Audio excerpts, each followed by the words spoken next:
എല്ലാ വിദ്യാർത്ഥികൾക്കും പുതിയൊരു വീഡിയോയിലേക്ക് സ്വാഗതം.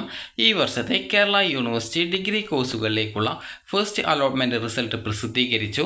വിദ്യാർത്ഥികൾക്ക് admission.keralauniversity.ac.in/FYUGP 2024/index.php എന്ന് സെർച്ച് ചെയ്ത് കഴിഞ്ഞാൽ ഈ ഒരു പേജിലേക്ക് വരുന്നതായിരിക്കും. വിദ്യാർത്ഥികൾക്ക് നിങ്ങളുടെ ആപ്ലിക്കേഷൻ നമ്പറും പാസ്വേഡും നൽകി ലോഗിൻ ചെയ്ത് കഴിഞ്ഞാൽ നിങ്ങൾക്ക് നിങ്ങളുടെ ഫസ്റ്റ് അലോട്ട്മെൻറ്റ് റിസൾട്ട് അറിയാൻ സാധിക്കുന്നതാണ്. അലോട്ട്മെൻറ്റ് ലഭിക്കുന്ന വിദ്യാർത്ഥികൾ നിർബന്ധമായിട്ടും മാൻഡറ്ററി ഫീസ് അടച്ചുകൊണ്ട് നിങ്ങളുടെ സീറ്റ് ഉറപ്പുവരുത്തേണ്ടതാണ്. അലോട്ട്മെൻറ്റ് ലഭിച്ചിട്ടും ഫീസ് അടക്കാത്ത വിദ്യാർത്ഥികളുടെ അലോട്ട്മെൻറ്റ് റദ്ദാക്കപ്പെടുന്നതായിരിക്കും. അതുപോലെ തന്നെ പിന്നീട് വരുന്ന അലോട്ട്മെൻറ്റുകളിൽ വിദ്യാർത്ഥികളെ പരിഗണിക്കുന്നതും ആയിരിക്കുന്നതല്ല. അക്കാര്യം വിദ്യാർത്ഥികൾ പ്രത്യേകം ശ്രദ്ധിക്കേണ്ടതാണ്. അതുപോലെ തന്നെ വിദ്യാർത്ഥികൾക്ക് ഫസ്റ്റ് അലോട്ട്മെൻറ്റ് ലഭിച്ച വിദ്യാർത്ഥികളുടെ ലാസ്റ്റ് ഇൻഡെക്സ് മാർക്ക് അറിയാനായിട്ട് നിങ്ങൾക്ക് ഇവിടെ ക്ലിക്ക് ഹിയർ എന്നൊരു ഓപ്ഷൻ കൊടുത്തിട്ടുണ്ട്. അതിൽ ക്ലിക്ക് ചെയ്ത ശേഷം വിദ്യാർത്ഥികൾ ഏത് കോഴ്സിൻ്റെ ലാസ്റ്റ് റാങ്കാണ് അറിയേണ്ടത് ആ ഒരു കോഴ്സ് സെലക്ട് ചെയ്ത് കൊടുക്കുകയും അതിനുശേഷം ഗെറ്റ് ലാസ്റ്റ് ഇൻഡെക്സ് മാർക്ക് എന്നുള്ള ആ ഒരു ലിങ്കിൽ ക്ലിക്ക് ചെയ്യുകയും ചെയ്യുകയാണ് വേണ്ടത്.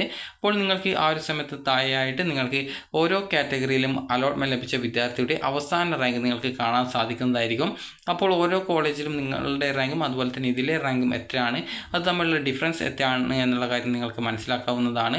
അപ്പോൾ വിദ്യാർത്ഥികൾ ഈ ഒരു അലോട്ട്മെൻറ്റ് ചെക്ക് ചെയ്ത ശേഷം നിങ്ങൾക്ക് അലോട്ട്മെൻറ്റ് ലഭിച്ചിട്ടുണ്ടെങ്കിൽ വിദ്യാർത്ഥികൾ അലോട്ട്മെൻറ്റ് ലഭിക്കുന്ന ആ ഒരു ഫീസ്, ആ ഒരു സീറ്റ് കൺഫേം ചെയ്യാനായിട്ട് നിങ്ങൾ ആ ഒരു മാൻഡറ്ററി ഫീസ് അടക്കുകയും അതുപോലെ തന്നെ വിദ്യാർത്ഥികൾക്ക് ഈ ഒരു അലോട്ട്മെൻറ്റ് കിട്ടിയിട്ടില്ല എങ്കിൽ നിങ്ങൾ അടുത്ത അലോട്ട്മെൻറ്റ് വെയിറ്റ് ചെയ്യുകയും അതുപോലെ ഇപ്പോൾ ലഭിച്ച അലോട്ട്മെൻറ്റിൽ നിങ്ങൾക്ക് സംതൃപ്തരാണ് എങ്കിൽ നിങ്ങൾ ചെയ്യേണ്ടത് അടുത്ത അലോട്ട്മെൻറ്റിൽ നിങ്ങളെ ഹയർ ഓപ്ഷൻ പരിഗണിക്കാതിരിക്കാനായിട്ട് ഹയർ ഓപ്ഷൻസ് റദ്ദ് ചെയ്ത് നൽകുകയും ചെയ്യേണ്ടതാണ്.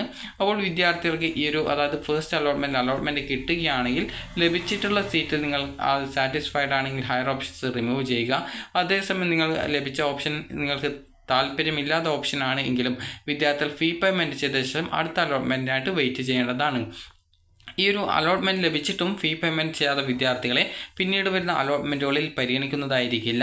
ഈ ഒരു സെക്കൻഡ് അലോട്ട്മെൻറ്റിന് ശേഷം മാത്രമാണ് വിദ്യാർത്ഥികൾക്ക് കോളേജിൽ ജോയിൻ ചെയ്യാനായിട്ടുള്ള അവസരം ഉണ്ടായിരിക്കുക. സെക്കൻഡ് അലോട്ട്മെൻറ്റ് വന്ന ശേഷം മാത്രമേ വിദ്യാർത്ഥികൾക്ക് അലോട്ട്മെൻറ്റ് മെമ്മോ ലഭ്യമാവുകയുള്ളൂ. അലോട്ട്മെൻറ്റ് ലഭിച്ചിട്ടുള്ള വിദ്യാർത്ഥികൾ സെക്കൻഡ് അലോട്ട്മെൻറ്റിന് ശേഷം വിദ്യാർത്ഥികൾ കോളേജിൽ പോയിട്ട് അഡ്മിഷൻ നേടേണ്ടതാണ്. ഓൺലൈൻ അപേക്ഷ നൽകുമ്പോൾ എന്തൊക്കെ ഡോക്യുമെൻറ്റുകൾ നിങ്ങൾ അപ്ലോഡ് ചെയ്തിട്ടുണ്ടോ അതിൻ്റെയൊക്കെ ഒറിജിനൽ ഡോക്യുമെൻറ്റുകൾ വിദ്യാർത്ഥികൾ അപ്ലോഡ് ചെയ്ത് നൽകേണ്ടതാണ്. ഈ ഒരു ഓൺലൈൻ അപേക്ഷയിൽ നൽകാത്ത ഡോക്യുമെൻറ്റുകൾ പിന്നീട് നിങ്ങൾക്ക് ഈ ഒരു അഡ്മിഷൻ സമയത്ത് ഹാജരാക്കാൻ സാധിക്കുന്നതായിരിക്കില്ല.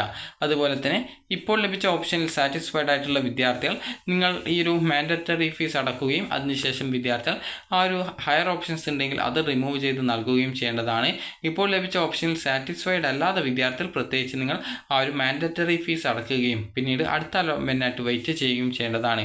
ഇനി വിദ്യാർത്ഥികൾ മാൻഡറ്ററി ഫീസായിട്ട് അടക്കേണ്ട അഡ്മിഷൻ ഫീ എത്രയാണ് എന്നുള്ള കാര്യം നോക്കാം. ഓൺലൈനായിട്ടാണ് വിദ്യാർത്ഥികൾ ഈ ഒരു ഫീ പേയ്മെൻറ്റ് ചെയ്യേണ്ടത്. HSC VHSC CBSE ICSC ആ ഒരു വിഭാഗത്തിൽ പഠിച്ചിട്ടുള്ള വിദ്യാർത്ഥികൾ SC ST വിഭാഗത്തിലുള്ളവരാണെങ്കിൽ 930 മറ്റ് കാറ്റഗറിയിലുള്ള വിദ്യാർത്ഥികൾ ആണെങ്കിൽ 1850 രൂപയുമാണ് ഫീസായിട്ട് വരിക. അതുപോലെ NIOS വിഭാഗത്തിലും അല്ലെങ്കിൽ മറ്റ് സ്റ്റേറ്റ് ബോർഡുകളിൽ പഠിച്ചിട്ടുള്ള വിദ്യാർത്ഥികൾക്ക് SC ST വിഭാഗമാണെങ്കിൽ 720 രൂപയും മറ്റു കാറ്റഗറിക്ക് 1640 രൂപയുമാണ് ഫീസായിട്ട് വരിക. അപ്പോൾ വിദ്യാർത്ഥികൾക്ക് എന്തെങ്കിലും സംശയം ഉണ്ടെങ്കിൽ ഇവിടെ താഴെയായിട്ട് തന്നെ നമ്പർ നൽകിയിട്ടുണ്ട്. ഇതിൽ നിങ്ങൾ കോൺടാക്റ്റ് ചെയ്ത് കഴിഞ്ഞാൽ നിങ്ങളുടെ എല്ലാവിധ സംശയങ്ങളും കോൺടാക്റ്റ് ചെയ്ത് കഴിഞ്ഞാൽ മനസ്സിലാക്കി തരുന്നതായിരിക്കും. അപ്പോൾ വിദ്യാർത്ഥികൾക്ക് ഈ ഒരു വീഡിയോ ഉപകാരപ്രദമായിട്ടുണ്ടെങ്കിൽ ലൈക്ക് ചെയ്യുക, ഷെയർ ചെയ്യുക. Thank you for watching.